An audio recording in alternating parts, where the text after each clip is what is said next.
amen, amen. Amen, amen. Amen, amen, amen. Amen, amen, amen, amen, amen. Amen, amen, amen, amen. Est-ce que Jésus est Seigneur? Est-ce que Jésus-Christ est Seigneur? Qui croit que Jésus est Seigneur? Qui le pense véritablement? Qui le pense réellement? Que Jésus-Christ est au-dessus de tout le monde. Que Jésus-Christ est tout puissant. Que Jésus-Christ est vivant. Qui pense qu'il est grand dans Jésus. Qui pense que Jésus est roi des rois. Qu'il est le roi des rois. Qu'il est le tout-puissant. Qu'il est le très haut. Qu'il est le Dieu véritable. Il est le seul Dieu. Il est le tout-puissant. Il est le leader de la tribu de Juda. Il est l'ancien des jours. Il est le premier. Le leader de la tribu de Juda. Jésus. La louange. Reçois la gloire Yahweh. Jésus. Sois exalté Père. Jésus. Le tout-puissant Dieu le fait. Le seul qui a le pouvoir sur la loi de la gravité, sur la loi d'Archimède. Il peut marcher sur les eaux, il peut marcher sur les problèmes, il peut marcher sur la difficulté. Que nous allons voir. Jésus, nous te bénissons ce matin. Reçois la gloire, reçois la gloire, reçois la magnificence, reçois la lumière. Alléluia. Jésus. Amen, amen. Seigneur, nous te bénissons. Amen, amen. Jésus est Seigneur. Jésus est Seigneur. Jésus est Seigneur. Jésus est Seigneur. C'est notre fondement. Jésus est Seigneur. Il est au-dessus de tout. Amen. Jésus-Christ de Nazareth. Amen. Le ressuscité du troisième jour, le plus beau, le plus glorieux, le plus galant, l'homme qui a une longue robe de velin, le plus parfait, il est sans défaut et sans tache. Il marche au milieu de sept chandeliers d'or. Il marche au milieu de son peuple. Il marche là où deux doigts sont assemblés en son nom. Le roi des rois, le Seigneur des seigneurs est là.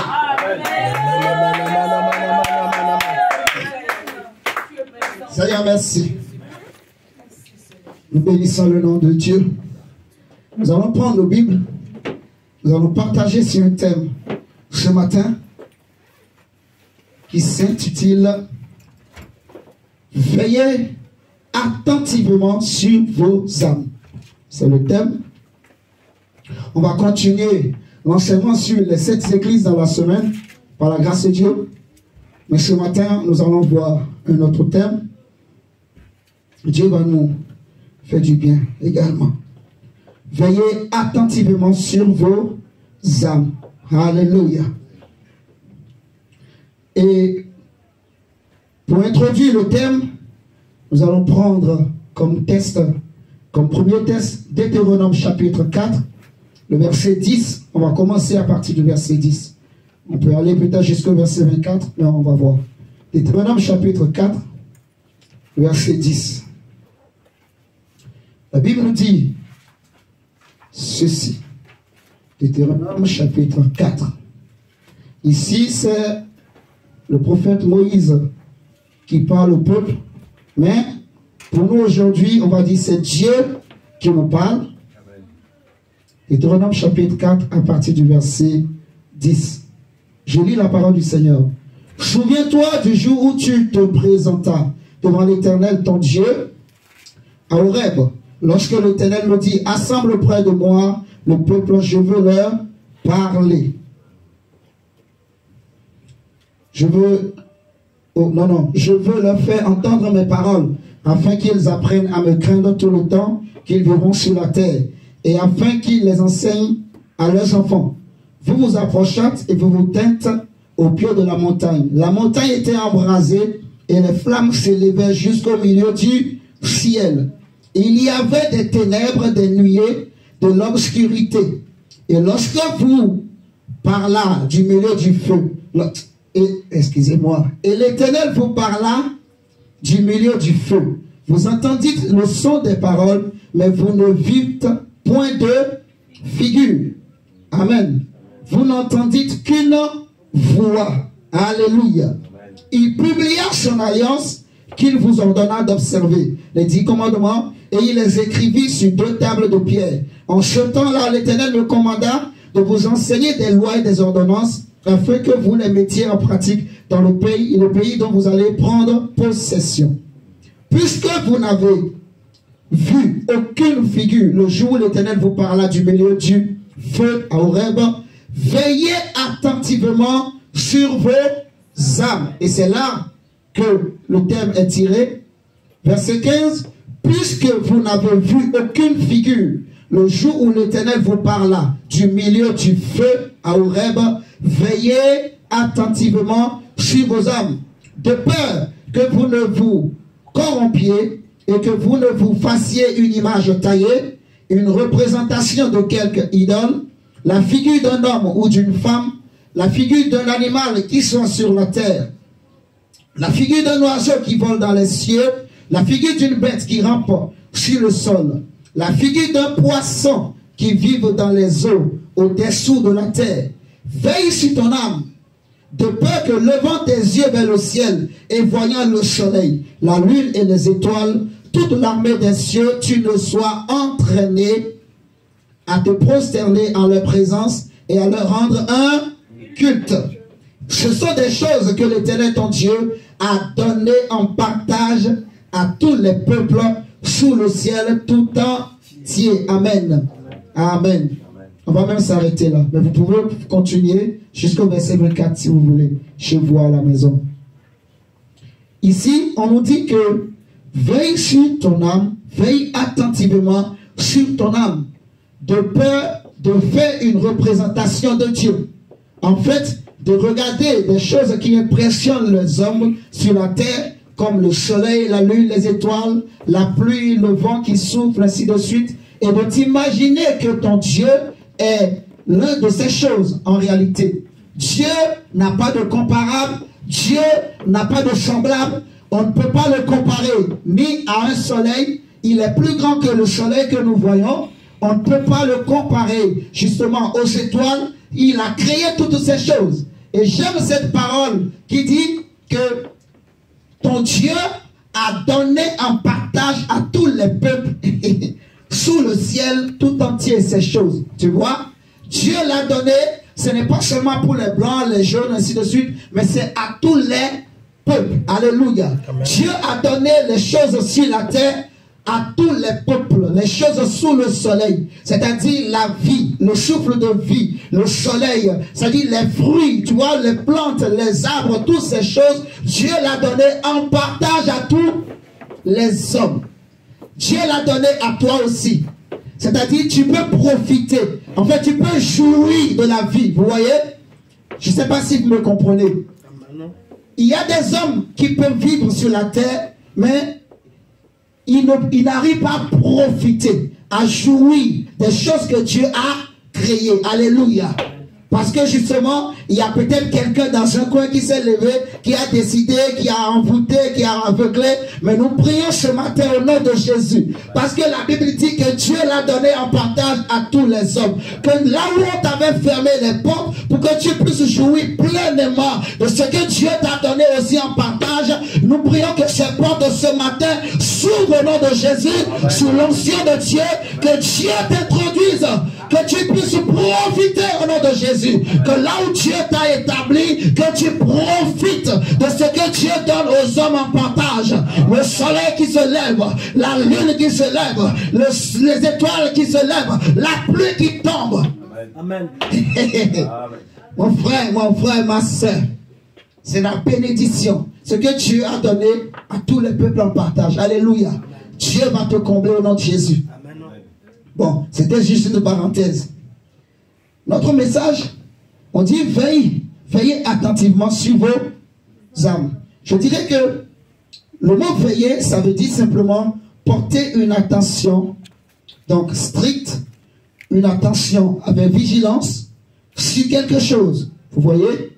Et veiller, c'est le contraire de dormir. C'est le contraire de somnoler. Vous voyez? C'est le contraire de sommeiller. Vous voyez? Quelqu'un qui veille, il est éveillé, il ne dort pas. il ne somnole pas. Vous voyez? Quelqu'un qui veille, il ne sommeille pas. Il est éveillé. On ne peut pas le surprendre. Et nous allons bien comprendre par la suite au nom de Jésus. Dieu tire l'attention des enfants d'Israël sur l'idolâtrie dans ce texte qu'on vient de lire. Parce que notre Dieu est un Dieu jaloux qui ne partage pas sa gloire, qui ne supporte pas l'idolâtrie. Paul va nous dire, fuyez l'idolâtrie. Si nous prenons 1 Corinthiens chapitre 10, regardez avec moi, l'idolâtrie c'est quelque chose que Dieu, comme il ne supporte pas, il va le détruire. Il va détruire l'idolâtrie, mais il détruira aussi l'idolâtre. L'idolâtrie c'est une entité, mais l'idolâtre plutôt, c'est une personne qui pratique l'idolâtrie. Vous voyez ce que je dis? Dieu va détruire cette entité. Dieu va détruire aussi celui qui est idolâtre.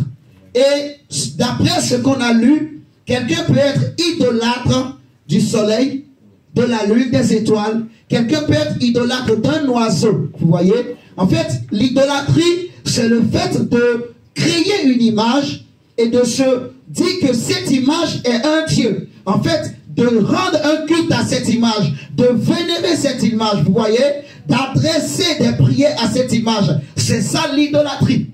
Et malheureusement, ce que nous voyons aujourd'hui, il y a des hommes qui sont même idolâtres d'autres hommes. Vous allez bien comprendre avec moi par la suite. Au nom de Jésus, la Bible nous dit dans 1 Corinthiens chapitre 10.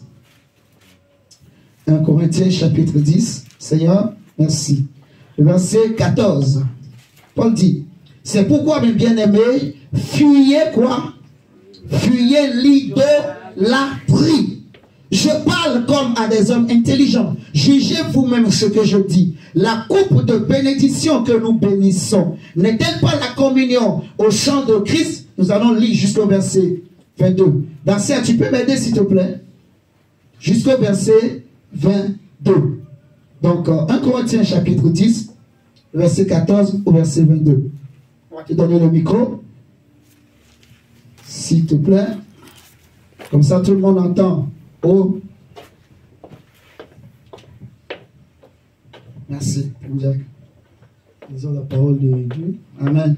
1 Corinthiens chapitre 10, le verset 14. Oui, 14 à 22. 14 à 22. On y va. C'est pourquoi, mes bien-aimés, fuyez l'idolâtrie. Fuyez l'idolâtrie. Je parle comme à des hommes intelligents. Jugez vous-même de ce que je dis. La coupe de bénédiction que nous bénissons, n'est-elle pas la communion au sang de Christ? Le pain que nous rompons, n'est-il pas la communion au corps de Christ? Retenez très bien, on a parlé de la coupe de bénédiction. Vous voyez, le pain que nous rompons. Ok, on continue. Puisqu'il y a un seul pain, nous qui sommes plusieurs, nous formons un seul corps, car nous participons tous à un même pain. Voyez les Israélites, selon la chair, ceux qui mangent les victimes, ne sont-ils pas en communion avec l'autel? Que dis-je donc? Que la viande sacrifiée aux idoles est quelque chose, ou qu'une idole est quelque chose? Nullement. J'ai dit que c'est qu'on sacrifie, on les sacrifie à des démons. On le sacrifie à des démons. Et non à Dieu. Or, je ne veux pas que vous soyez en communion avec les démons. Vous ne pouvez boire la coupe du Seigneur et la coupe des démons. Attends. On dit, vous ne pouvez boire à la fois les deux coupes. On est en train de nous parler de deux sortes de coupes, de deux sortes de tables. Il y a la table de Dieu, la table du Seigneur, qui donne l'image du pain que nous rompons ensemble sur cette table, vous voyez. Et il y a la coupe du Seigneur, qui est la communion au sang de Jésus. Et on avait déjà parlé du sang de Jésus, si vous vous rappelez. En fait, c'est le vin nouveau. Est-ce que nous nous rappelons tous? Donc, quand je parle de la coupe du Seigneur, de la coupe de la communion avec Jésus-Christ, en fait, ça veut dire simplement le sang de Jésus. Vous voyez? Et ça, c'est une coupe de bénédiction. Parce que lorsqu'on parle de la coupe de... En fait, avec Dieu, il y a plusieurs coupes. Il y a la coupe que nous buvons tous, qui est la coupe de bénédiction, qui parle du sang de Jésus, mais il y a une autre coupe qu'on appelle la coupe de la colère de Dieu. Il n'est pas question de ça en ce lieu ce matin, vous voyez, dans ce contexte. Et la deuxième coupe dont on parle, on dit, c'est la coupe des démons. Et Paul dit au verset 21, vous ne pouvez boire la coupe du Seigneur et la coupe des démons. Continue, mon frère. Vous ne pouvez participer à la table du Seigneur et à la table des démons. Et à la table des démons. Voulons-nous provoquer la jalousie du Seigneur? Sommes-nous plus forts que lui? Amen. Merci Seigneur. On peut acclamer la parole du Seigneur. Seigneur, nous acclamons ta parole. Béni soit ton nom. Merci. Donc, mes frères et sœurs, c'est grave. On nous dit, vous ne pouvez boire la coupe du Seigneur et la coupe des démons. Dieu interdit l'idolâtrie. Dieu est contre l'idolâtrie. Dieu punit sévèrement l'idolâtrie. Et vous devez savoir, frères et sœurs, que celui qui est à la base de l'idolâtrie, en réalité, c'est le diable. C'est le diable qui a créé tout un système, justement, pour pousser les hommes à l'adorer, pour pousser la création à l'adorer. Il a commencé depuis le ciel, il a été précipité à cause de ça. Et sur la terre, il est venu continuer son œuvre. Vous me suivez ce matin. Et la punition qui lui est réservée, tous ceux qui pratiquent l'idolâtrie, tous ceux qui s'attachent à lui d'une manière ou d'une autre, indirectement ou directement, Dieu aussi va les punir. Alléluia. La Bible dit que vous ne pouvez pas boire la coupe du Seigneur et la coupe des démons. Paul nous dit, fuyez l'idolâtrie. Le Seigneur dit, fuyez l'idolâtrie. Ça veut dire que Dieu n'aime pas l'idolâtrie. Vous voyez? Et quand on parle de la coupe du Seigneur, on le sait déjà, qu'est-ce que ça veut dire ici? C'est le vin nouveau. Mais quand on parle de la coupe des démons, qu'est-ce que ça veut dire, mon frère, ma soeur? Et c'est ça que j'ai besoin de savoir, que tu as besoin de savoir. On nous dit, veillez attentivement sur vos âmes. Comme pour dire qu'il y a quelqu'un qui cherche à récupérer nos âmes, à souiller nos âmes, à entraîner nos âmes quelque part que Dieu ne veut pas. L'apôtre Pierre va dire que veillez, parce que votre ennemi, le diable, rôde comme un lion rugissant, cherchant qui il pourra dévorer. Vous voyez? C'est pour cela que Dieu nous dit de veiller, de ne pas dormir. Vous voyez? Il y a certains endroits, mon frère, ma soeur, ne ferme pas les yeux.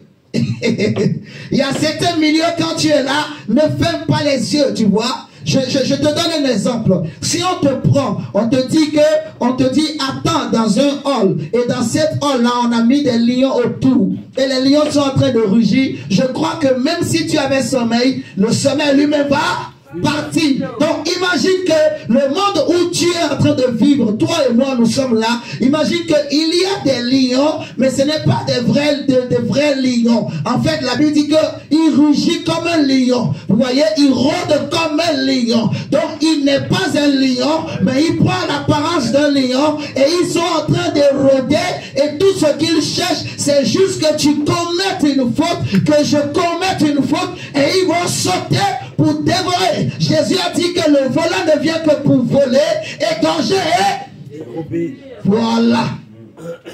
Mon frère, ma soeur, lorsque Dieu nous parle de la coupe des démons, qu'est-ce que Dieu veut dire? Alléluia. Qu'est-ce que Dieu veut dire? On va prendre Apocalypse chapitre 17 pour répondre à la question et pour évoluer dans l'enseignement. Apocalypse chapitre 17. Ça va nous aider pour comprendre c'est quoi la coupe des démons. Parce qu'on nous dit, est-ce que tu veux boire à la coupe des démons et à la coupe de Dieu en même temps? Ce n'est pas possible. Soit tu bois à la coupe des démons et on te connaît, on sait là où tu es, soit tu es en train de boire à la coupe de Dieu. Tu ne peux pas être au milieu. Le problème, c'est qu'aujourd'hui, il y a des hommes qui sont au milieu. Ils ne sont ni chauds, ils ne sont ni froids, tu vois. Ils sont tièdes. Mais Dieu n'aime pas les gens tièdes. Dieu n'aime pas la couleur grise. Ah, mon frère, ma soeur. Soit tu es noir, soit tu es blanc, soit tu es jaune, soit tu es rouge. Mais il ne faut pas avoir une couleur mélangée, couleur grise. Hein? Dieu n'aime pas ça. Ça n'existe pas. Soit c'est noir, soit c'est jaune, c'est blanc. Il faut avoir une vraie couleur. Est-ce que vous me comprenez ce matin? Et c'est ça en fait. Si tu veux jouer là-dedans, toi tu veux gagner partout. Tu veux gagner ici, tu veux gagner. Quand c'est le jour, tu es avec Jean. Quand c'est la nuit, tu es avec Paul. Mon frère, ma soeur, on va te frapper. Tu vas tout perdre.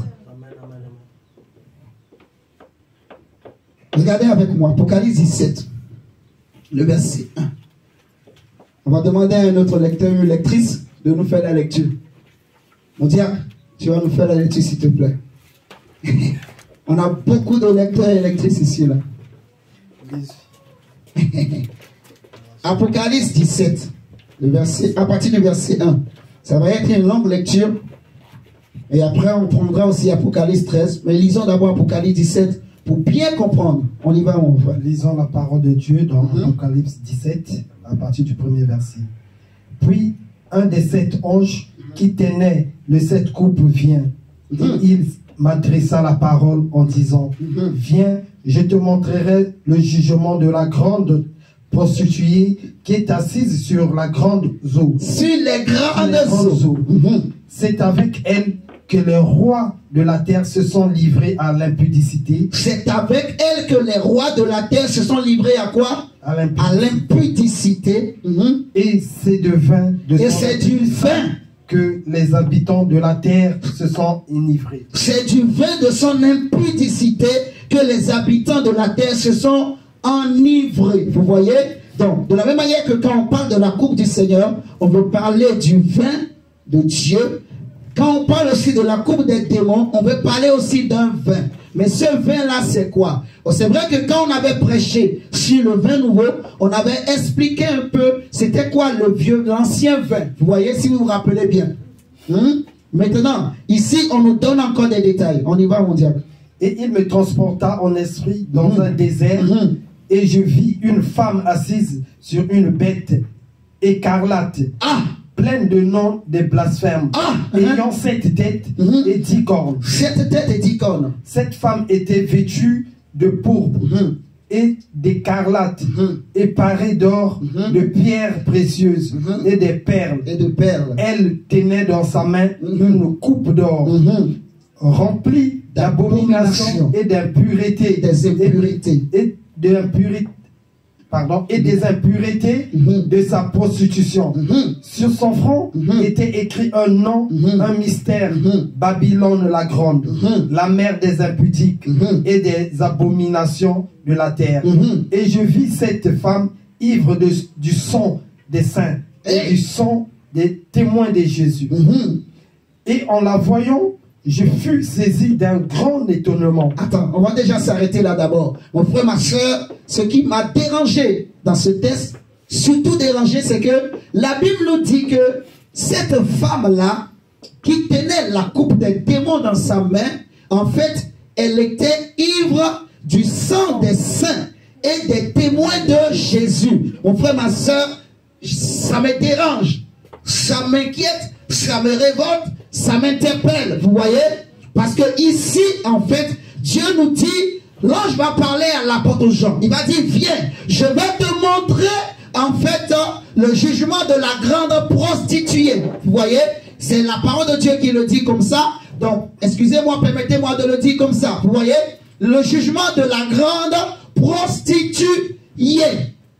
Et on nous dit qu'en réalité, cette prostituée, cette entité-là, parce que c'est une entité, cette entité-là, c'est en réalité une femme, vous voyez, qui tenait dans sa main, mon frère, ma soeur, une coupe. Elle tenait dans sa main une coupe qui était remplie de quoi? Des abominations de son impudicité. Et elle a commis son impudicité avec les rois de la terre, avec les fils des hommes, avec les fils et les filles des hommes. La Bible nous dit, dans Genèse 6, lorsque les fils de Dieu ont vu que les filles des hommes étaient belles, ils sont descendus et ils sont venus en prendre parmi elles pour épouser, pour en faire des femmes, vous voyez. Donc ils sont descendus, eux qui étaient en fait des anges, donc ils avaient une autre dimension, ils avaient une autre autorité, vous voyez, et ils ne devraient pas se mélanger avec la race des hommes, mais ils sont venus, ils ont abandonné, comme la Bible dit, leur dignité, ils ont abandonné la gloire que Dieu leur avait donnée, et ils se sont rabaissés pour se souiller, pour pécher avec les filles des hommes, pour amener le péché, l'abomination au milieu des hommes. Alléluia. Amen. On nous dit que cette femme, c'est un système. Cette femme, elle était ivre du sang des saints. Comment? Tout simplement parce que elle avait tué les saints.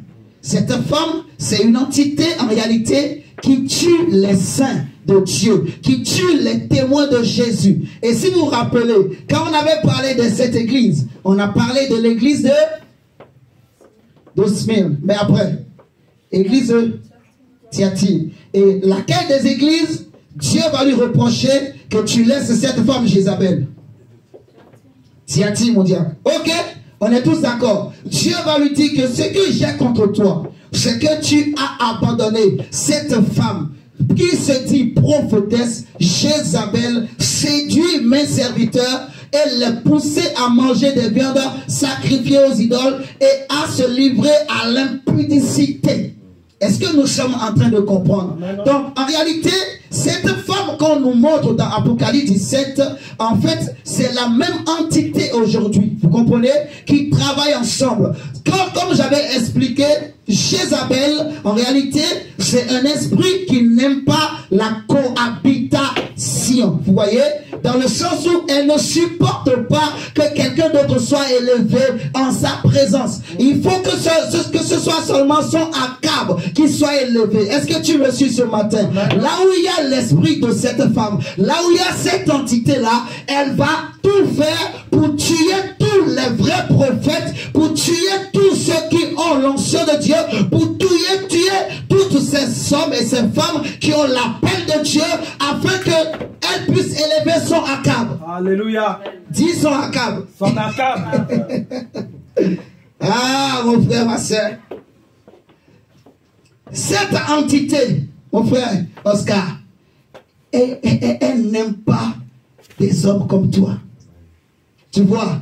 Et le pire, mon frère, elle ne supporte pas la cohabitation. Donc, qu'est-ce qu'elle fait? Quand elle voit qu'il y a des hommes que Dieu commence à élever, elle va venir, elle va tout faire pour les détruire, donc les tuer. C'est-à-dire, quand on dit elle était ivre, c'est dans quel sens? Donc, elle les tue. Si tu avais la grâce, elle va tout faire, soit pour étouffer la grâce. Si tu étais chaud au début, tu vas devenir molle, tu vas devenir mou, tu vas te refroidir, tu vas prendre du poids, le ventre va devenir gros et tu vas rester là seulement, tu ne peux plus rien faire. Vous voyez?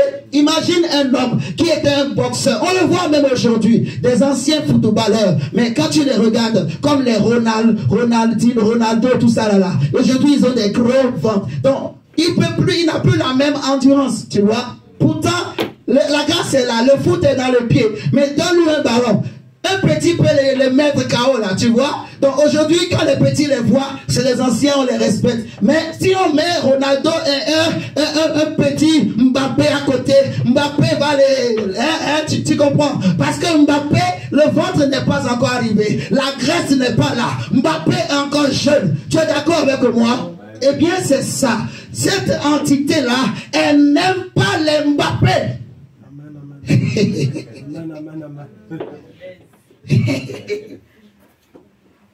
Donc, et son Akab là, c'est qui? Akab, c'est juste ce que le diable lui-même établit. Vous voyez? En fait, ceux qui pratiquent ses œuvres. Vous comprenez? Ceux qui pratiquent les œuvres du diable. Et quand il veut tuer même un homme de Dieu, quand elle veut tuer un homme de Dieu, elle va tout faire. Et les personnes que Dieu peut mettre autour de toi, qui vont te protéger, t'aider, elle va tout faire pour les tuer, pour les séparer de toi, afin que tu sois seul et que tu sois entouré, mais non pas comme la Bible dit, en fait, la Bible dit, ils viendront avec auprès de vous en vêtements d'agneau, mais au-dedans, ce sont des loups. Donc maintenant, elle fait tout pour te faire entourer par des loups. Comme ça, ils vont plier, te dévorer. Tu vas être, en fait, tu vas vieillir vite. Laisse-moi te dire, quand c'est les loups qui vont t'entourer, la jeunesse que tu as gardée pendant des années, en quelques années, tu vas vieillir, les rides vont sortir, parce que tellement qu'il y aura trop de problèmes. Est-ce que nous sommes en train de comprendre, mon frère, ma soeur? Elle a une coupe. Elle vient pour faire boire cette coupe au roi de la terre, aux hommes et aux femmes qui aiment Jésus, aux hommes et aux femmes qui aiment la vérité. On nous dit qu'elle était ivre du sang des témoins de Jésus. Parce que, mon frère, les gens qui sont dans le monde, ils sont déjà dans son camp. Vous voyez, cette bête sur laquelle elle était assise, en réalité, c'est l'homme impie. Vous voyez, c'est l'homme impie. Et elle, c'est l'image, en fait, de cette église apostate. C'est l'image aussi, en fait, de ce gouvernement mondial que les hommes sont en train de préparer, mais qui aura les caractéristiques de toutes les grandes puissances qui sont passées, comme de Babylone, de l'Égypte, vous voyez, de l'Empire médo-perse, vous voyez, des Grecs, des Macédoniens, des Romains, vous voyez. Cet empire-là, cette entité, ma soeur Clarisse, elle aura les caractéristiques de toutes ces puissances qui sont passées.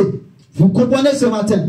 Et Dieu est en train de nous prévenir. Parce qu'aujourd'hui, si dans le passé, on pouvait voir ces entités-là travailler, je veux dire ces puissances, mais aujourd'hui, c'est spirituel. Et ça travaille. Ça travaille pour tuer les enfants de Dieu. Ça travaille pour tuer les vrais hommes de Dieu. Ça travaille pour refroidir ceux qui ont le feu de Dieu. Ceux qui ont l'appel de Dieu. Ceux qui ont la grâce de Dieu. Vous voyez? Lorsque l'évangile est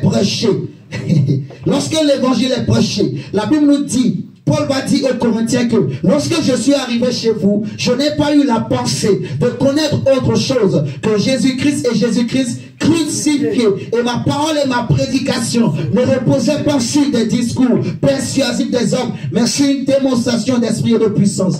Philippe l'évangéliste arrive en Samarie. L'église était persécutée, mais Dieu va le pousser, il arrive en Samarie. La Bible dit, il n'a pas prêché le nom de Pierre, il n'a pas prêché le nom de Jean, il n'a pas prêché le nom de Jacques, mais il a prêché le Christ. Il a prêché le Christ. Il a élevé Jésus. Et quand il a élevé Jésus, la Bible nous dit que toute la ville était attentive. Parce que les gens entendaient et ils voyaient les divers miracles que Dieu opérait par les mains de Philippe. Vous comprenez? Et il y avait une grande joie. Parce que l'évangile pur était prêché. Et les hommes étaient délivrés du royaume des ténèbres. Et ils étaient amenés dans le royaume de Dieu. Vous comprenez? Les hommes étaient libérés des liens de démons, des liens de famille, des liens de sorcellerie. Mais nous voyons aujourd'hui, il y a un évangile qui est en train d'être prêché. Au lieu de libérer les âmes, au lieu de libérer les vies, au lieu de restaurer les vies, cet évangile vient ajouter encore des problèmes, des liens dans la maison des gens.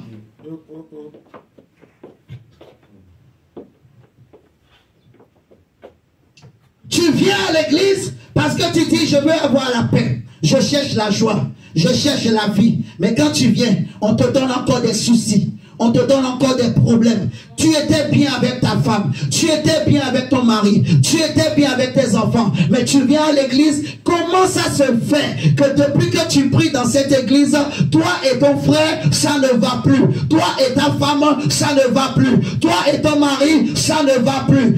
Pose-moi, avec mon frère, ma soeur, il faut se poser une question. C'est que dans cette assemblée, l'esprit qui agit, l'esprit qui règne, l'esprit qui domine, l'esprit qui inspire, est-ce que c'est l'esprit de l'Éternel des armées? Parce que je répète, là où il y a cette entité, là où il y a cette femme, là où il y a cet esprit, là où il y a cette Jézabel, il ne peut pas y avoir d'unité, il ne peut pas y avoir de cohabitation, tu vois. Donc quand tu vas dans une église, mais cette église divise toi et tes enfants, divise toi et ta femme, divise toi et ton mari, mon frère, ma soeur, Est-ce que tu as besoin de lunettes? Dieu veut donner à chacun de nous ce matin des lunettes avec une grosse loupe. Comme ça, même à distance, tu vas zoomer, tu vas bien voir. Alléluia. Amen. La Bible dit, n'ajoutez pas foi à tout esprit. Vous comprenez? N'ajoutez pas foi à tout esprit. Les gens peuvent bien commencer, mais finissent mal, malheureusement.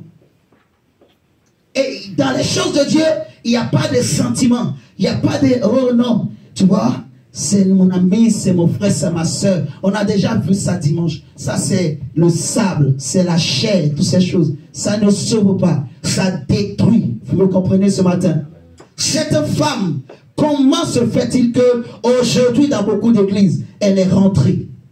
Elle est rentrée. Elle s'est assise. Elle est là. Elle est là. Les gens viennent dans les églises pour avoir la vie. Mais c'est pour avoir des problèmes. Dès qu'ils rentrent, c'est des problèmes qui s'ajoutent. C'est des problèmes qui s'ajoutent. Et le pire, c'est que les gens ont du mal à se détacher même. Parce qu'ils sont aveuglés. Mes chers amis. On dit, en la voyant, je fus saisi d'un grand étonnement. Et l'ange me dit, pourquoi t'étonnes-tu? Je te dirai le mystère de la femme et de la bête qui la porte, qui a les 7 têtes et les 10 cornes. On va prendre Apocalypse 13. Apocalypse 13.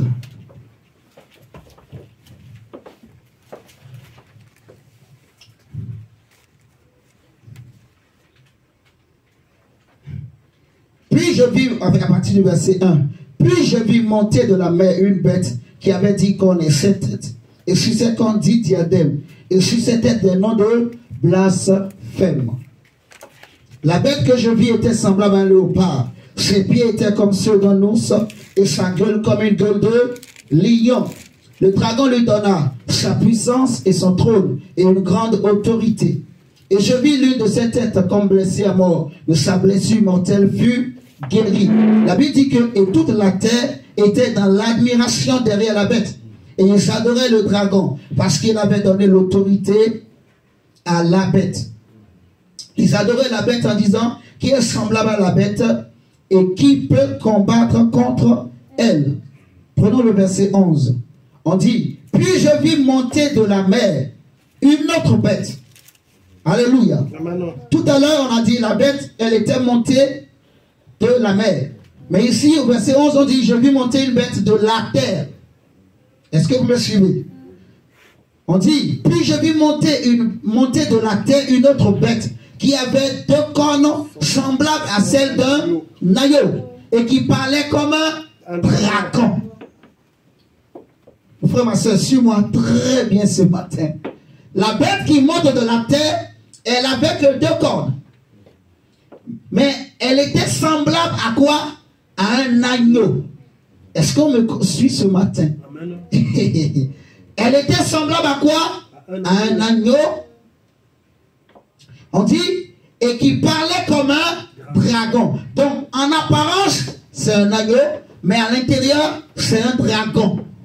Est-ce que vous êtes là? Amen.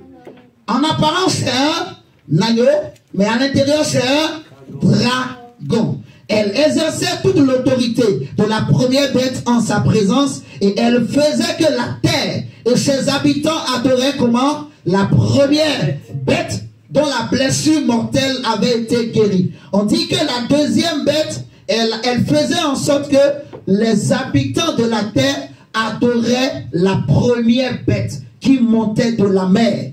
Est-ce que vous suivez? Donc, la deuxième bête-là est comme le prophète de la première bête. La première bête qui monte de la mer, en réalité, c'est l'homme impie. Et c'est aussi son système, le système de l'homme impie. Vous voyez? Mais la deuxième bête ici, c'est le faux prophète. C'est l'image de tous les faux prophètes. C'est pour ça, en apparence, c'est un agneau. C'est-à-dire, il se présente comme Christ. Il se présente comme l'agneau de Dieu. Comme l'agneau qui vient pour ôter les péchés du monde. Vous voyez? Jésus dit qu'ils viendront à vous en apparence d'agneau. En habit d'agneau. Vous voyez? En vêtements d'agneau. Mais au-dedans, ce sont des dragons. Au-dedans, ce sont des loups ravisseurs qui viennent avec un feu. Mais avec un feu étranger. Tu vas voir, elle est zélée. Tu vas voir, il est zélé. Mais le feu qu'elle manifeste, c'est le feu du dragon. Ce n'est pas le feu de Dieu qui consume le péché, mais le feu que cette femme peut manifester, le feu que cet homme qui est envoyé par le dragon, qui est animé par l'esprit du faux prophète, le feu qu'il manifeste, le feu qu'elle manifeste, c'est le feu du dragon. Est-ce que vous me suivez ce matin? Nous voulons décortiquer par la grâce de Dieu la parole de Dieu, que chacun de nous comprenne comment l'ennemi est en train de travailler, est en train de détruire beaucoup d'églises. Dieu veut ouvrir les yeux des hommes et des femmes que vous et moi nous sommes partout dans le monde, pour que vos yeux s'ouvrent, que vous sachiez qu'il n'y a qu'un seul nom sous le ciel et sous la terre et partout ailleurs qui nous a été donné, par lequel nous pouvons être sauvés. Il n'y a pas d'autre salut en dehors de Jésus. C'est Jésus et Jésus seul. On n'a pas à prêcher un autre nom. On n'a pas à élever un autre nom. Il n'y a pas un autre évangile. Il n'y a pas un autre message. Il n'y a pas un autre système que le système que Jésus-Christ a établi au travers de ses apôtres. Tout homme qui vient avec un autre message, avec c'est un autre système. La Bible dit, il faut le regarder comme un païen. Il ne faut même pas le saluer, mon frère, ma soeur. C'est ça, on dit il faut veiller sur ton âme. Il ne faut pas laisser quelqu'un souiller ton âme. Il ne faut pas laisser quelqu'un venir corrompre ton âme. Il ne faut pas laisser quelqu'un venir avec un feu de dragon pour jeter dans ton âme.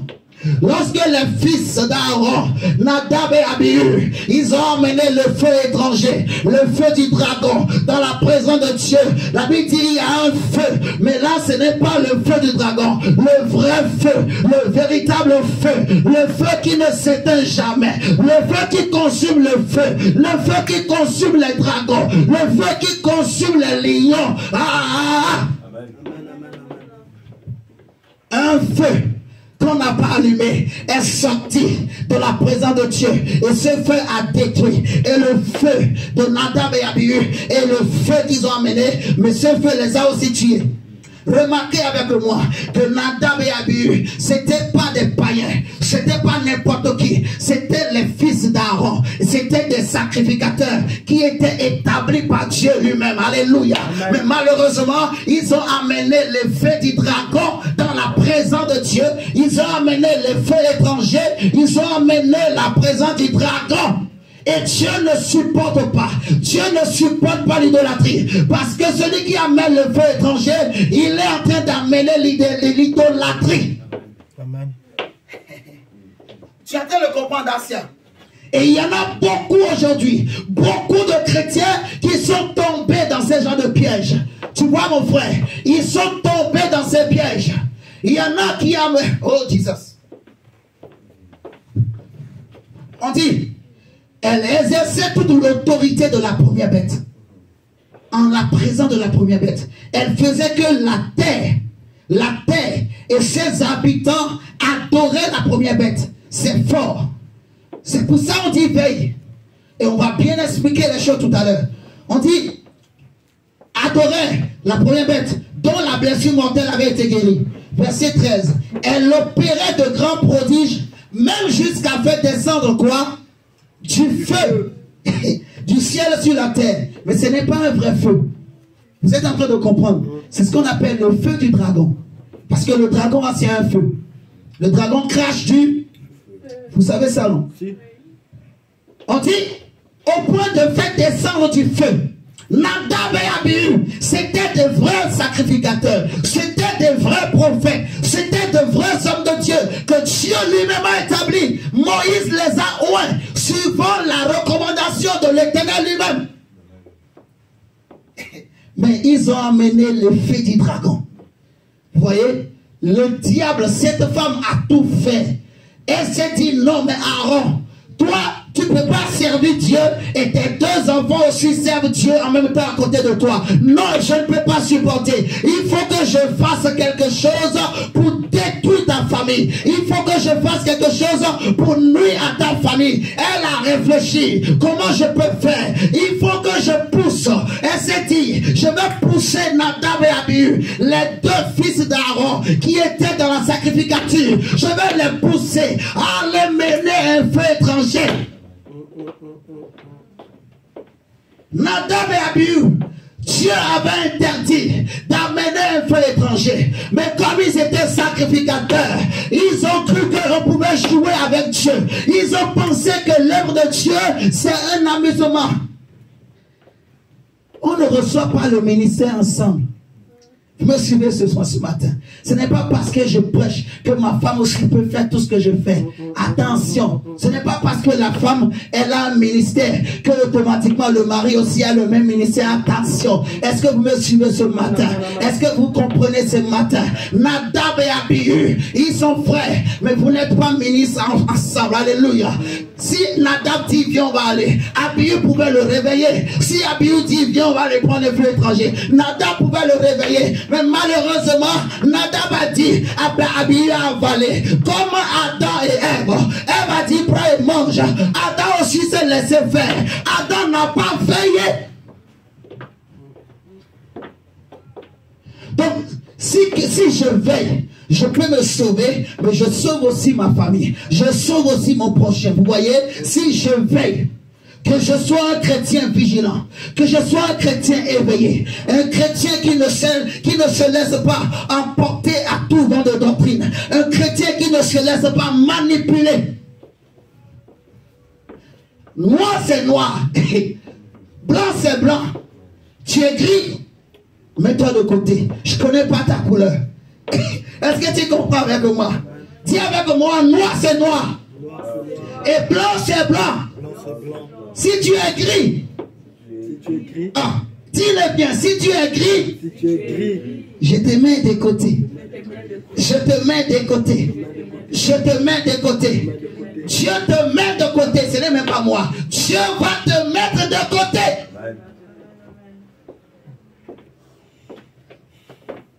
On dit, voilà, fais descendre du feu, du ciel sur la terre, à la vue des hommes. Verset 14. Et elle séduisait les habitants de la terre par les prodiges qui lui étaient donnés d'opérer en présence de la bête, disant aux habitants de la terre de faire une image. Écoute très bien mon frère. Elle disait aux habitants de la terre de faire une image à la bête qui avait la blessure de l'épée et qui vivait. Et il lui fut donné d'animer l'image de la bête.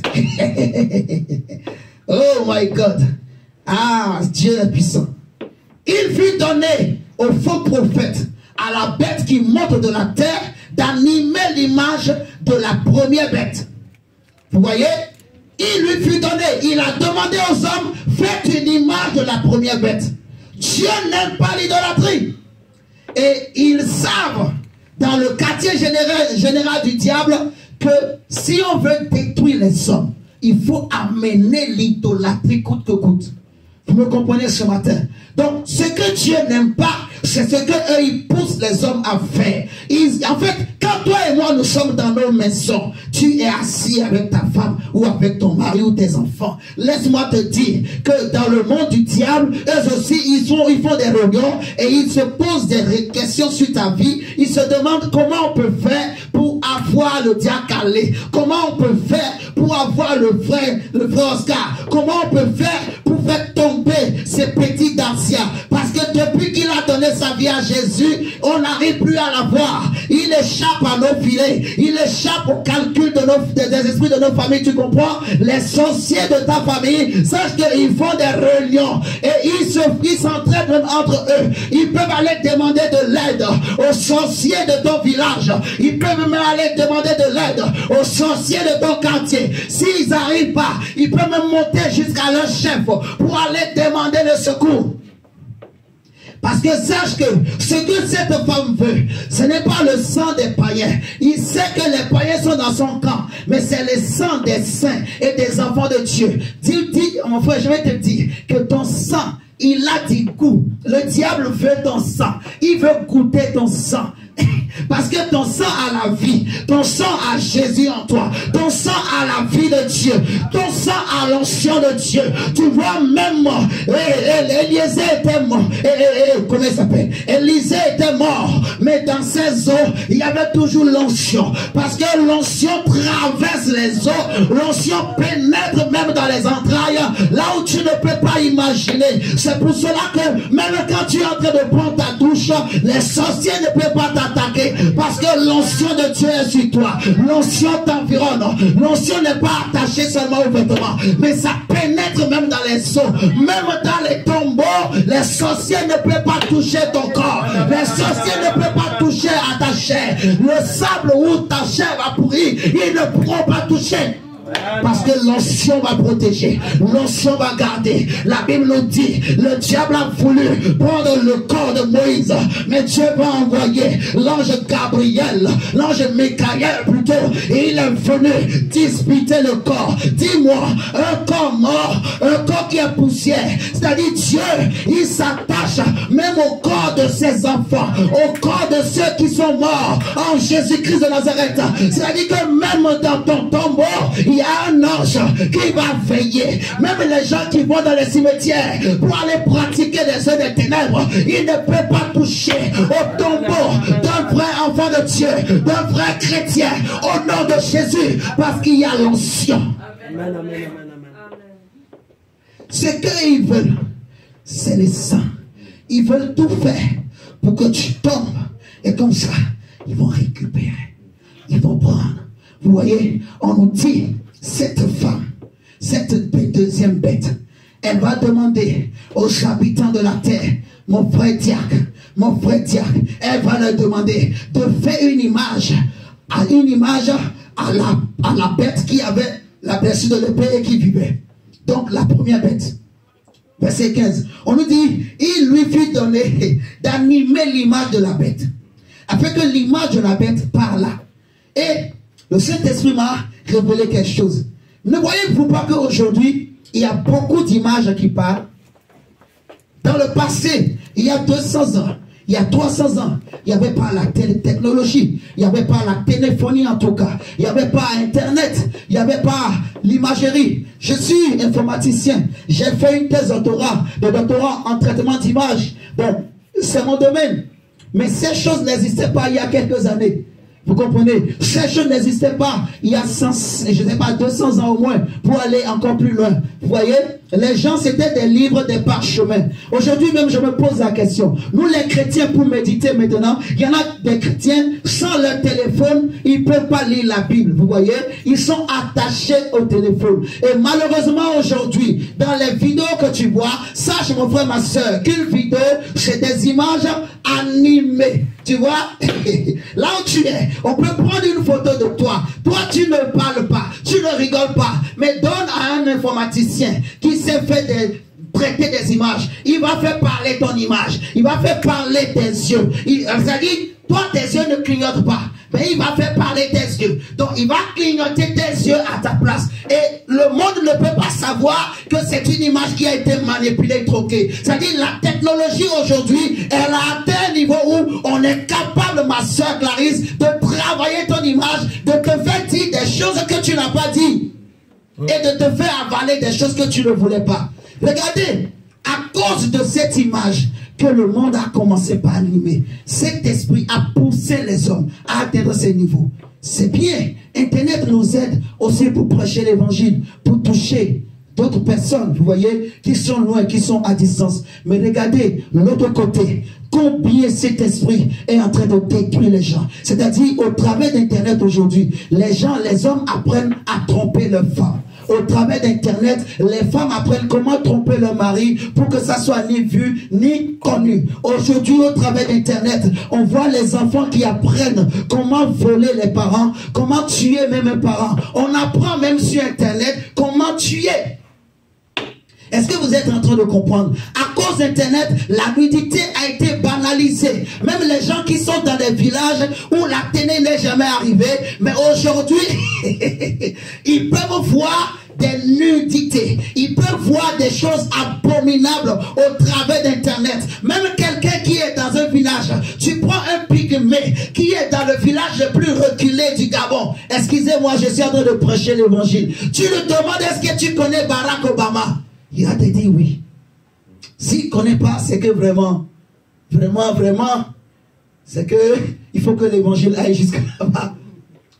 Est-ce que vous voyez ce que je dis? Oui. Et regardez, la nudité est banalisée. C'est toutes ces choses qui ont, en fait, je peux dire, favorisé la dépravation des mœurs. Si vous réfléchissez bien, mes chers amis, ça fait même qu'aujourd'hui, les hommes veulent aller avec des hommes, les femmes, parce que tellement on t'a montré la nudité d'un homme. Toi qui es un homme, tu as tellement vu que, voilà. Donc le diable, parce que ça va, en fait, derrière, on dit, il a été donné d'animer l'image. En fait, ça veut dire qu'il a mis un esprit, parce que c'est l'esprit qui donne le mouvement. Vous savez ça. Quand il y a un esprit quelque part, il y a du mouvement. La Bible dit au commencement, Dieu créa la cieux, la terre. La terre était informe, mais l'esprit de Dieu se mouvait. Donc, là où il y a un mouvement, c'est qu'il y a un esprit. Vous voyez?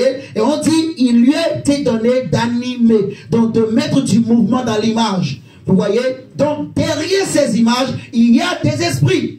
Derrière ces images que nous voyons, regardez, j'aime souvent dire, regarde dans le journal télévisé, tous les présentateurs sont beaux et elles sont belles. Mais va les regarder dans la vraie vie. Tu vas voir combien de boutons il y a sur leur visage. Tu vas voir combien ils sont vilains et vilaines. Même ma femme me faisait remarquer, il y a quelqu'un, on a maquillé, mais il était mal maquillé, mais je lui ai dit, bon, je sais pas. Mais les gens sont maquillés. Vous voyez, on est en train de soigner l'image, c'est bien. Mais le revers, c'est ça. Derrière ces images, il y a des esprits. Le diable, il nous a environnés. Il a environné le monde de tellement de moyens aujourd'hui pour avoir les hommes, pour amener les hommes dans l'idolâtrie. Tu comprends? Tu es seul dans ta chambre, mais tu ne sais pas comment ça se passe. Mais il y a des mauvaises pensées qui te pénètrent, qui t'animent, parce que tu as regardé des choses sur ton téléphone. Vous êtes en train de comprendre. Animer l'image, mon diacre, pour amener l'idolâtrie. Animer l'image. Et aujourd'hui, on voit des pasteurs comme ça également. Le pasteur veut se faire voir. Le pasteur veut que les gens parlent de lui. Le pasteur veut qu'on l'appelle archibishop. Le pasteur veut qu'on l'appelle prophète, apôtre des nations. Le pasteur veut qu'on l'appelle l'homme de Dieu, l'homme le plus grand. Si tu l'appelles par André, il va se fâcher, tu vois? Parce qu'il est attaché à l'image. Il veut que son image soit animée. Mon frère, ma soeur, l'image ne sauve pas. L'image ne délivre pas. Mais il n'y a qu'un seul nom qui est important, qu'il faut élever. Nous tous, nous sommes des serviteurs inutiles. Est-ce que vous êtes en train de comprendre? Beaucoup de chrétiens aujourd'hui, ils veulent avoir une image, mais une image qui n'est pas la vraie. C'est-à-dire, c'est une hypocrisie. On vit dans l'hypocrisie. On vit dans le m'as-tu vu. On vit de Dieu. Est-ce que tu me connais? On vit, on veut. Tellement qu'on est en train de courir. Cette entité pousse le monde à désirer des choses de la terre, à désirer des choses abominables.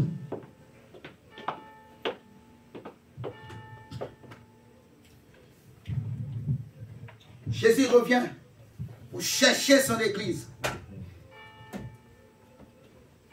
Une église qui n'est pas dans ces choses. Une église sans tache. Une église forte. Comme j'avais dit, une église forte. Parce que l'église de Jésus est forte. L'église de Jésus n'est pas faible. La vraie église n'est pas faible, mon frère. Si tu es un chrétien faible, tu dois te poser la question, est-ce que le fondement véritable est posé en toi? La vraie église n'est pas faible. La vraie église n'est pas fragile. Elle est forte. Elle est puissante. Elle est glorieuse. Alléluia. Elle est sainte. Elle est irréprochable. Elle est cachée en Dieu lui-même. Et Jésus ne revient pas chercher des chrétiens faibles. Jésus ne revient pas chercher des chrétiens timides. Jésus ne revient pas chercher des chrétiens légers. Non. Mon frère, ma soeur, Dieu veut que tu sois un chrétien fort. Dis, je suis un chrétien fort. Je suis une chrétienne forte.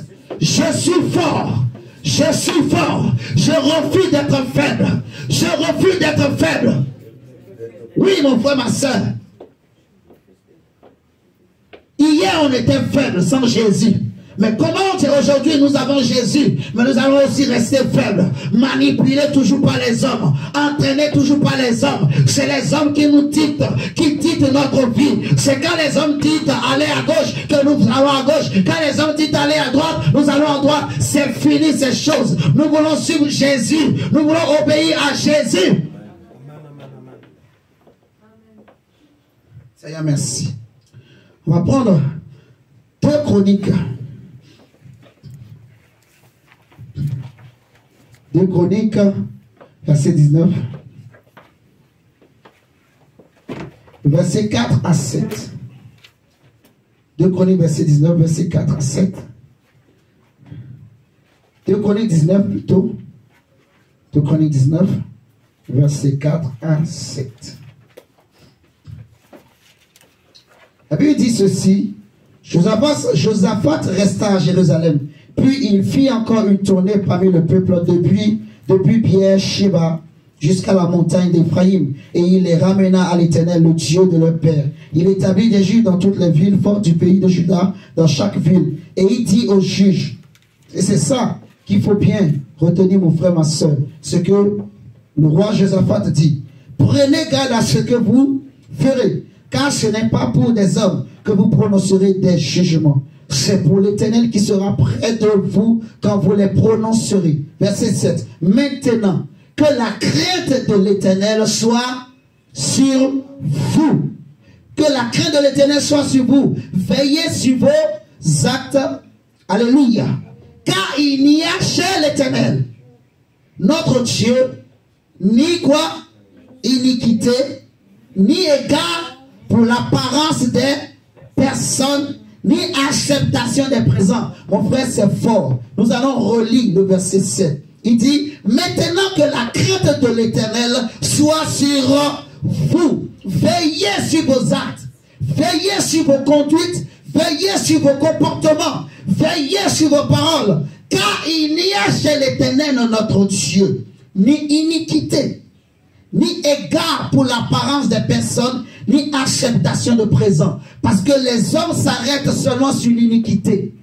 Mais il faut savoir que Dieu, il ne fait acceptation de personne. Il n'y a pas, Dieu ne regarde pas l'apparence. Vous voyez, Dieu ne regarde pas les titres. Dieu ne regarde pas les images. Dieu ne regarde pas ces choses. Dieu ne regarde pas ce que les hommes regardent. Il n'y a pas ces choses. Dieu, on ne peut pas le corrompre. Même si tu amènes des milliards, si tu es dans le péché, le Saint-Esprit te dira, tu es dans le péché. Vous voyez, Dieu ne va pas dire, parce que toi tu es le fils du président, je vais te faire une faveur. Vous comprenez? Oh my God. Avec Jésus, mon frère, il n'y a ni égard pour l'apparence des personnes. Vous voyez, ce n'est pas parce que tu es président que toi, tu seras exempt de la repentance. Ce n'est pas parce que tu es, je ne sais pas, le milliardaire de toute la terre, que toi, tu es exempt. On ne va pas te dire, toi, il faut te repentir. Non, non, non, non. Tu vas passer par le baptême des eaux. Tu dois te soumettre aussi à la loi de Dieu. Ce n'est pas parce que je suis prédicateur, je m'appelle évangéliste André, que moi donc je ne peux pas aussi demander pardon pour des péchés. Est-ce que vous me suivez ce matin? Moi aussi je dois mettre en pratique ce que je prêche. Je dois aussi me battre pour sauver mon âme. Je ne suis pas plus grand que vous. Ce n'est que la grâce de Dieu qui fait que je suis là pour enseigner la doctrine de l'Éternel. Vous voyez? Mais je dois aussi me soumettre à la loi de Dieu. Le fait que je prêche l'évangile ne fait pas de moi une exception. Ne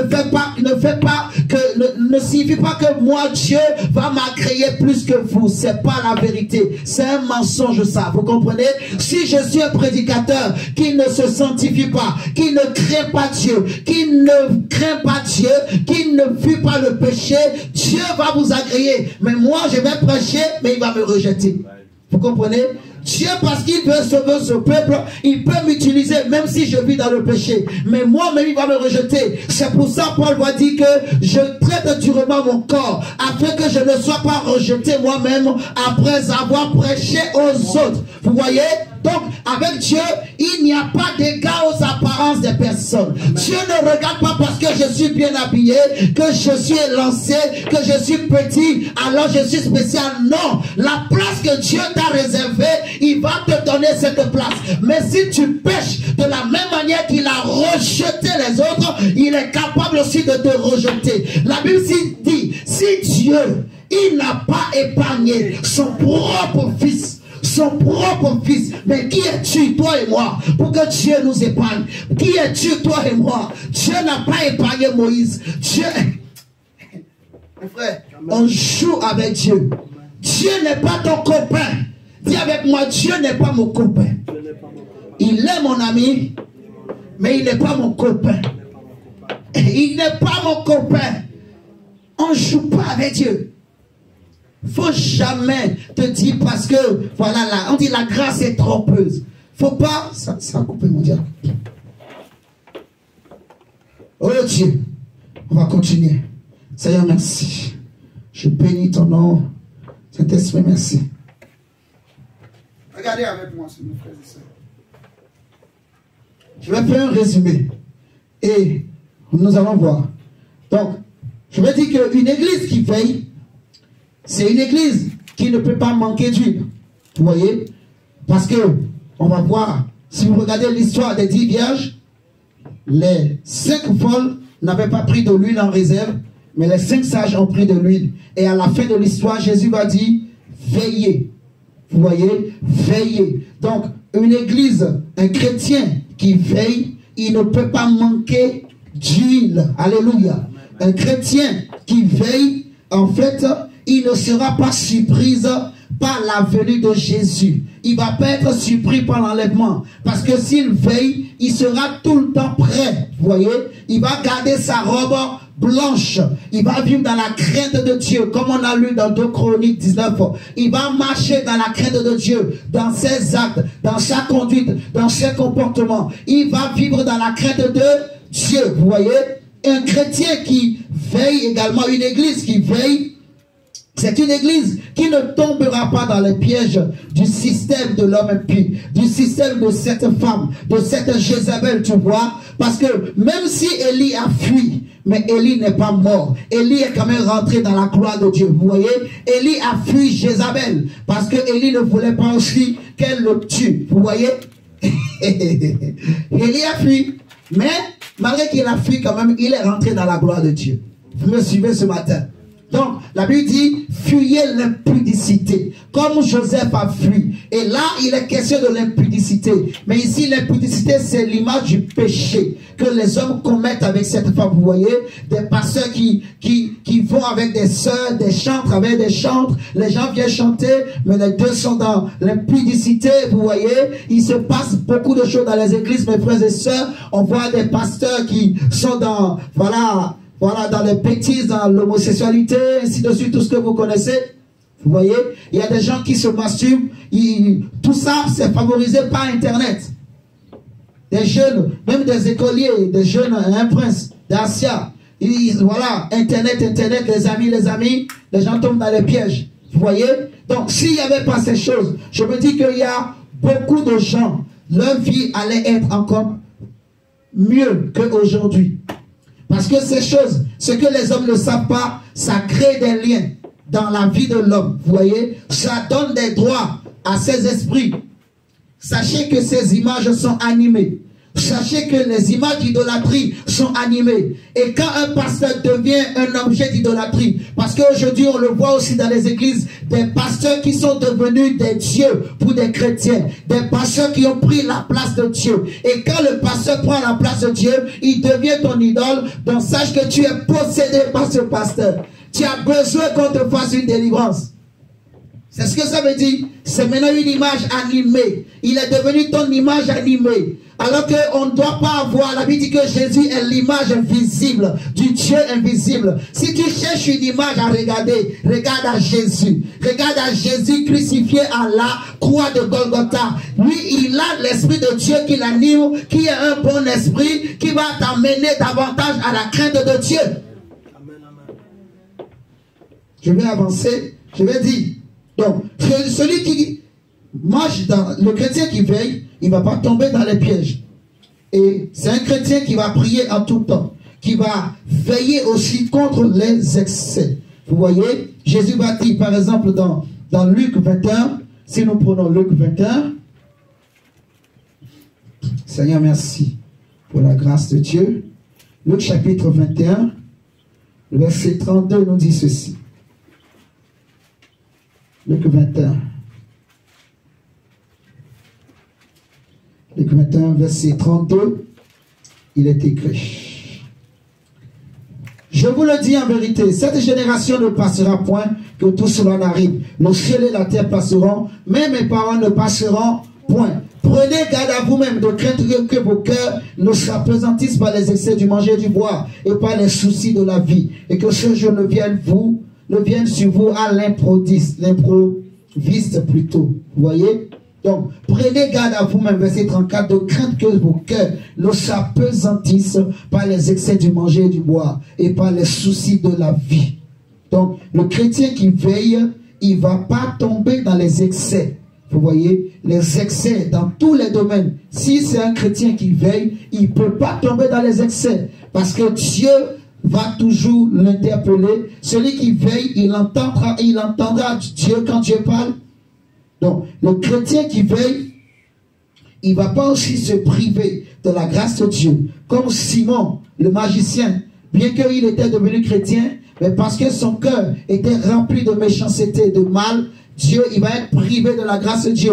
L'apôtre Pierre va lui dire que tu n'as pas de part à cette grâce en parlant du Saint-Esprit de Dieu. Vous voyez?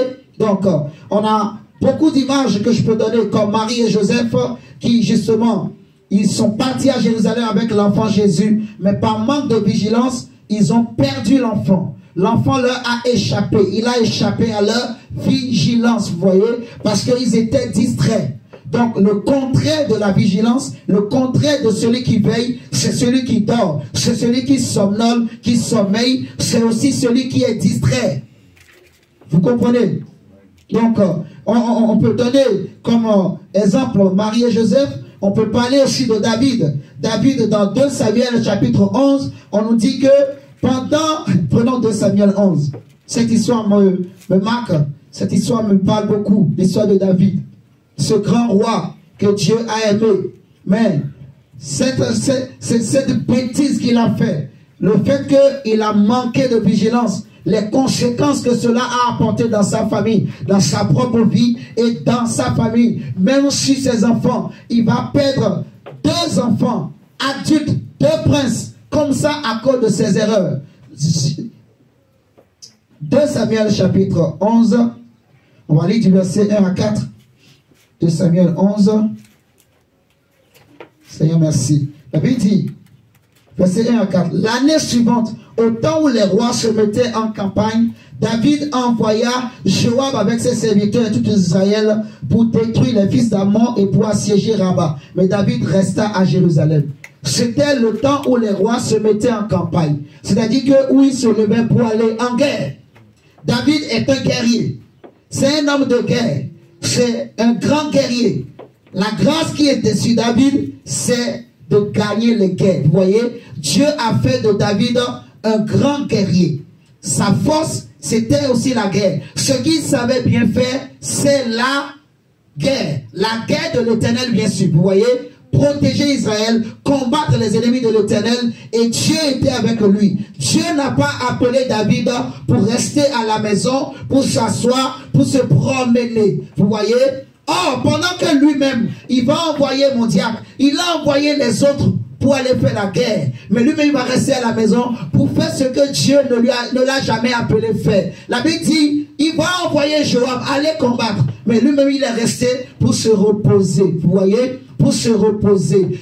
Jésus dit, prenez garde que vos cœurs ne s'apesantissent par les excès du manger et du boire. David, comme il est resté, son cœur s'est appesanti. On nous dit au verset 2, un soir, David se leva de sa couche et comme il se promenait sur le toit de la maison royale, tu vois, parce qu'il a tellement mangé, il a tellement bu du vin, alors que ce n'est pas ce que Dieu veut que David fasse. David doit aller combattre les ennemis de l'Éternel. Dites-moi, pendant tout le temps que David combat combattait les ennemis de Dieu, qu'il combattait des guerres pour Dieu, David n'avait jamais remarqué cette femme. David n'avait jamais eu le temps pour se promener. Je peux même dire qu'il se promenait sur le toit de sa maison, parce que c'est sa maison quand même, vous voyez. Mais pendant tout ce temps qu'il se promenait, il n'avait jamais vu cette femme. Est-ce que vous comprenez? Mais ce jour-là, il va se promener et il va voir une femme. Il a vu la nudité d'une femme. Et le péché est rentré comme ça. Vous voyez? Il va amener le maître, il va tuer. Et Dieu aussi va le frapper. Donc celui qui manque de vigilance, en fait, il peut tomber dans des pièges. Il peut perdre même le salut. Vous voyez? Cette femme va récupérer son sang. Elle va s'enivrer de son sang. Vous comprenez? Donc, je peux donner plein d'exemples. Comme Samson, par exemple. Samson également, lui aussi, à cause de la femme, il va aussi vendre son secret. On va couper ses cheveux. Il va perdre aussi la grâce. Parce qu'il a manqué de vigilance. Vous voyez? Donc, si Samson n'avait jamais révélé son secret à Dalila, il serait vivant, il allait vivre longtemps, vous voyez, et il allait passer un règne dans la paisibilité, parce que Dieu était avec lui. C'est vrai qu'à la fin, il va se repentir, mais regardez, il est mort, quand même. Alors qu'il pouvait continuer à vivre, mais il a vaincu les ennemis de l'Éternel. On est d'accord? Donc, la vigilance, c'est important, mon frère, ma soeur, pour ne pas tomber dans ces pièges. On va prendre le dernier test et on va s'arrêter là. On va prier, implorer la grâce du Seigneur. Comment être vigilant, mon frère, ma soeur? C'est la question. Comment je peux faire? Comment tu peux faire? Comment nous pouvons faire pour être des hommes et des femmes vigilants? Amen.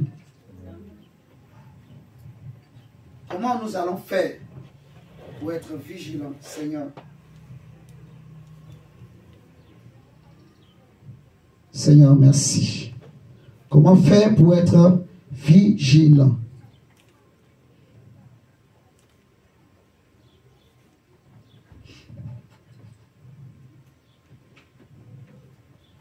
Pour être vigilant, mon frère,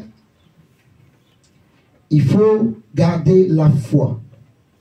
Il faut garder la foi.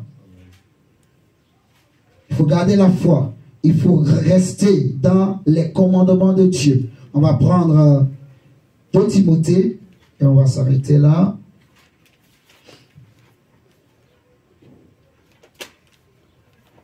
De Timothée. Seigneur, merci. Le verset 6. Verset 6. 2 Timothée. Lisons même du verset 1. 2 Timothée chapitre 4. Du verset 1 jusqu'au verset... Allez, jusqu'au verset 8. Mondia, tu peux nous lire, s'il te plaît, comme nous l'écran avec toi. On peut se lever, nous tous. On va le lire ensemble au nom de Jésus-Christ. On écoute la parole du Seigneur. 2 Timothée chapitre 4, le verset 1 à 8.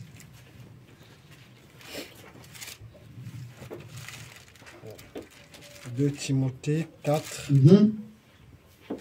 Verset 1 à 8. Gabriela, tu sais bien lire? Allez, on va laisser Gabriela nous lire. On va voir si elle va bien. Allez, fais-nous la lecture.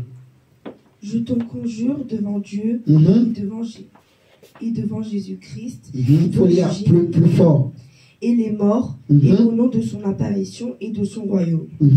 Prêche la parole, insiste en toute occasion. Attends. Ici, Dieu est en train de parler, on va dire, à tout évangéliste.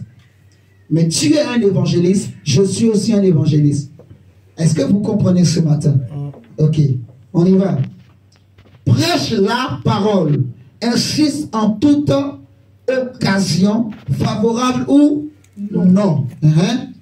Reprend, censure, exhorte avec toute douceur et en intrusion. En toute douceur et en instruisant. Est-ce que vous suivez ce matin? Donc, prêcher, c'est autre chose, mais l'instruction, c'est le fait de poser les fondements. Est-ce que vous comprenez? Donc, même un évangéliste, il joue le rôle d'un apôtre. Vous voyez, quand l'évangile était né, on a vu des évangélistes comme Philippe. En ce temps encore, les ministères n'étaient pas encore bien connus. Mais avec Paul, on voit comme des évangélistes comme les Timothée, comme les Tites. Paul, Dieu au travers de Paul va même les envoyer. C'est eux qui allaient établir justement les anciens, vous voyez. C'est eux qui allaient poser les fondements dans les assemblées, ainsi de suite, à gauche, à droite, pour aider Paul. Parce que Paul ne pouvait pas être partout, Paul ne pouvait pas tout faire, vous voyez. Donc l'évangéliste, la puissance de Dieu l'accompagne et il a aussi ce don de poser les fondements, vous voyez, d'amener l'instruction, d'amener les chrétiens dans la maturité. Est-ce que vous comprenez? Et tu es un évangéliste, tu es une évangéliste que Dieu appelle, que Dieu établit. Est-ce que nous sommes en train de comprendre? Continue.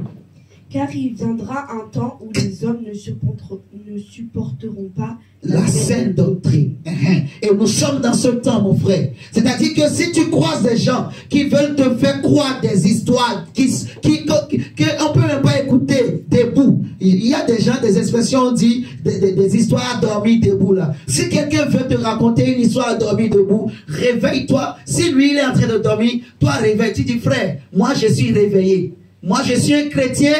Parce que nous disons, les églises se réveillent. Il faut qu'on voie maintenant des hommes et des femmes qui sont vraiment réveillés. Vous voyez, qui sont éveillés, qui veillent, qui ne se laissent pas manipuler. Donc tu es cet évangéliste que Dieu a établi. Si un homme de Dieu, un homme veut utiliser son titre, il va t'impressionner. Laisse-le finir de parler. Mais la Bible dit avec douceur. Tu lui dis, papa, maman, laisse-moi te dire, moi je suis éveillé, je ne crois pas à tes choses, je ne crois pas à tout ce que tu dis, je fais confiance à Dieu. Dieu marche avec moi. Amen. Alléluia. On continue. Mais ayant la démangeaison d'entendre des choses agréables. Tu vois, des choses agréables. On continue.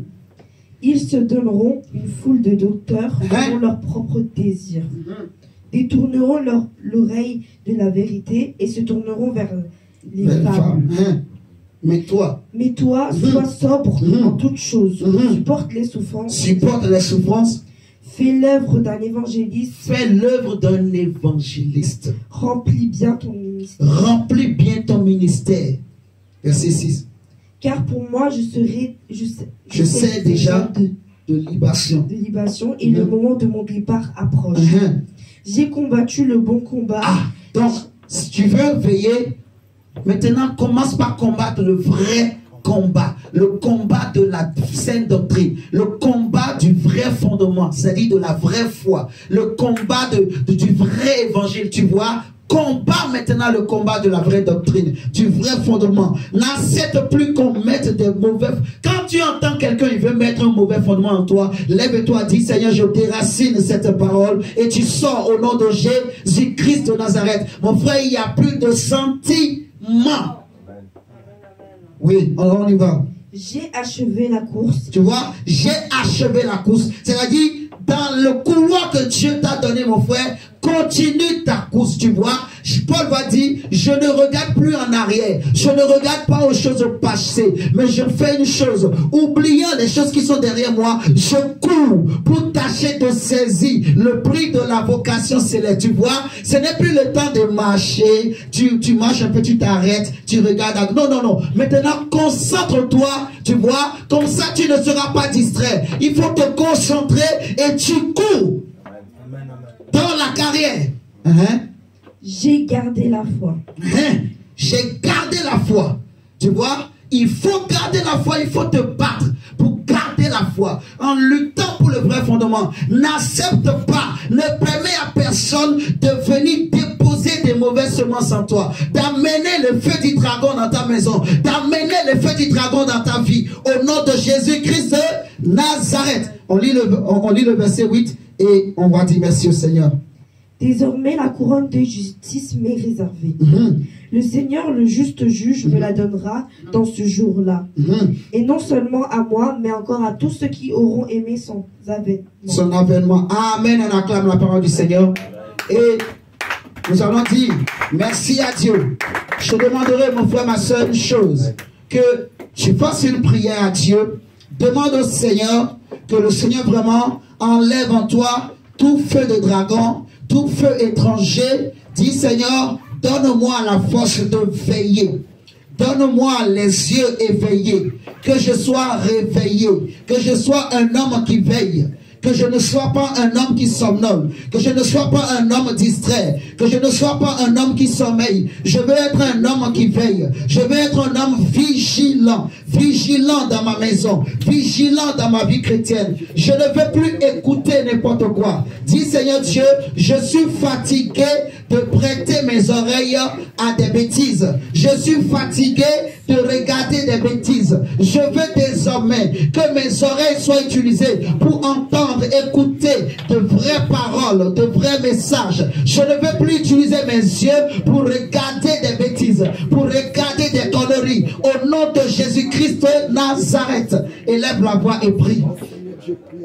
Demande à Dieu de te donner d'être vigilant, vigilante, d'être une femme vigilante, d'être une femme vigilante, d'être une femme vigilante, d'être un homme vigilant, d'être un homme qui veille, un homme qui veille, un homme qui veille, un homme qui veille, un homme qui veille, un homme qui veille, un homme qui veille, un homme qui veille, un homme qui veille, un homme qui veille. Au nom de Jésus, au nom de Jésus, que Dieu enlève le feu du dragon, que Dieu enlève le feu du dragon, que Dieu enlève le feu du dragon, que le feu du dragon quitte ta maison, que le feu du dragon quitte ta vie, au nom de Jésus-Christ, que le véritable feu, que le feu de l'Éternel vienne nous consumer tout feu de dragon qui était rentré en toi, qui était rentré dans ta maison, au nom de Jésus-Christ. Je viens consumer le feu du dragon dans mon foyer.